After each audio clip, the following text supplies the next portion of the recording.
I bought a new kettle today. The kettle that I bought yesterday, there was something wrong with it. It was like smoking really bad. Something was wrong. So I returned it and I ended up getting this one. This one ended up being more expensive, but it does not have the same problems as the other one did.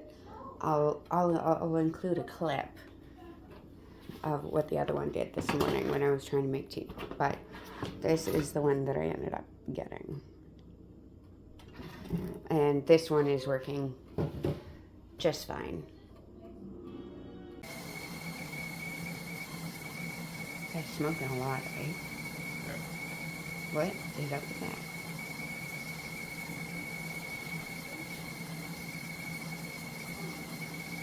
Why are you smoking so much? It's not singing. Not as loud as it used to be. Is it singing?